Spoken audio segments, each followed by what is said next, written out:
Guys, welcome back.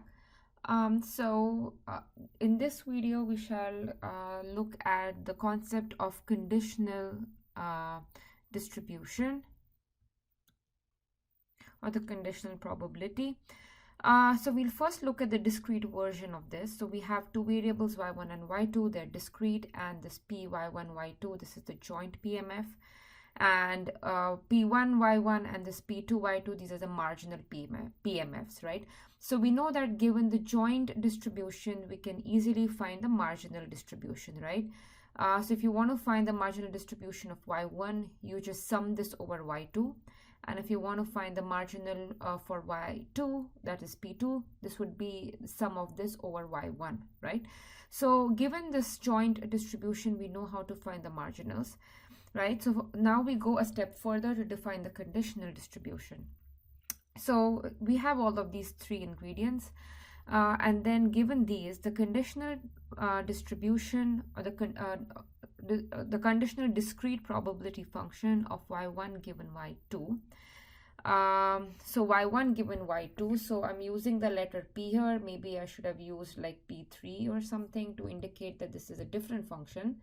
But like I said, a lot of books don't use different letters, but you should know that these are all different functions, right? So this conditional distribution of y1 given y2, or you can also denote it like this, and you know that if I have capital P, that means it's probability that y1 takes value this given by small y1, and this variable y2 has value small y2, right?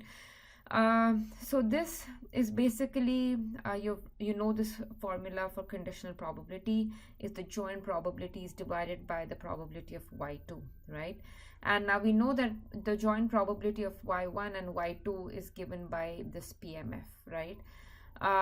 So this is the joint distribution divided by the distribution of y2 alone, right? So again, this definition is similar to the definition of the conditional probability, right? So the conditional distribution of y1 given y2 is the joint PMF divided by the marginal one.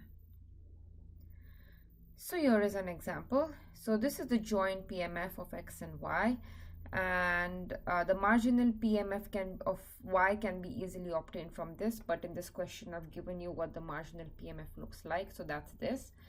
And the goal is to find the conditional PMF of x given y is equal to 2, right? So this is what I want to find, right? Conditional PMF of x given y is equal to 2. So that's the joint divided by the marginal. So note that I'm fixing the value of y at 2, right? So that's why you have y equals to 2 here. And now, so let's see, right? So here I'm going to replace y is equal to 2, and therefore I have 4, and then 1 by 20 x squared plus 4, and that's the numerator. The denominator is y squared plus 1 by 10. So y is 2, that's 5 by 10, or that's what you have here. So this is what you end up with, right? So probability of x given y is equal to 2 is basically this guy, and of course x can take values of -1 or +1. So whenever you write either maybe the marginal PMFs or even the conditional one, do not forget to write the range of x, right? So again, this is a distribution of x, right? So you have to write the values of that the variable x can take. So it might be a good idea to go ahead and try to calculate what the distribution, maybe say P4 of y given say x is equal to -1 would be, or even y given x is equal to 1, right? So it's a good idea to do these just for practice, or at least one of these. So now we look at the continuous version of this. So again, we have two continuous random variables. This is the joint density, and these are the marginal densities. So suppose you want to find the conditional density now of y1 given y2. So that's y1 given y2 is the joint density divided by the marginal density.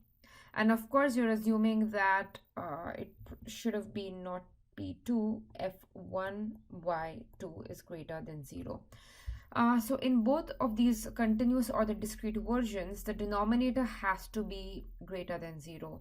So if it happens that your density or the marginal density in the denominator is 0 at some places, then it means that this conditional density is not defined for those regions, right? So if the denominator is 0, and it's possible, right? Densities do take value 0. If denominator is 0, then the conditional density is not defined in those regions, okay? So similarly, you can define the conditional density of y2 given y1. So y2 given y1 would be the joint density divided by the marginal of y1. I think there is a typo here again. So we divide by the condition marginal of y2. So it should have been f2 y2. Okay. And again, f2 y2 is greater than 0. So here is an example. This is the joint density. This is the range.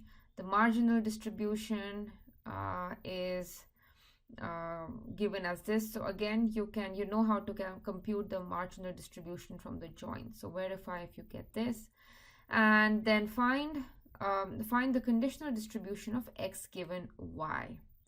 So x given y, so this is a joint density divided by the marginal. So I plugged in the formulas, and this is what you get, right? 3x squared divided by y cube. And the range of x is going to be from 0 to y, right? So again, you have to remember to write the range correctly.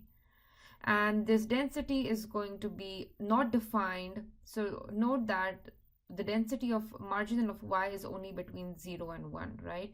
So if given y, so this density of x given y is undefined if your y is less than 0, right? Or y is greater than 1, right? Because then the density is 0, so the conditional is not defined.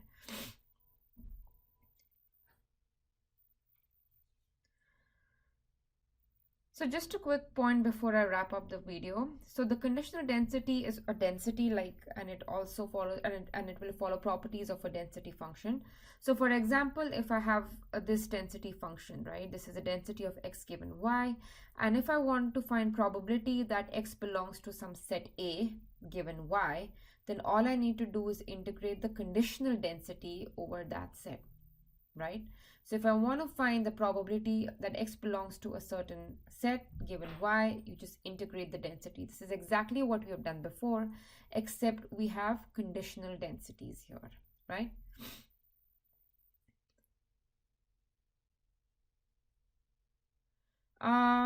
Yeah, I think another point. So in this density, if I were to tell you, give me density of x given y is equal to 0.9, then you just replace this y by 0.9, right? So the point I'm trying to make is, even though this y appears as this, so this y that appears here, it is not a variable, it is a fixed number, right? So it's density of x given some particular number for y, right? So maybe you don't know what the number is, right? It could be any fixed number, but you have to keep in mind that this y is a number here which will be given to you, or which can be this is a fixed value basically, and x is the variable here, right? So I think that is all for this video. I'll see you in the next one. Bye.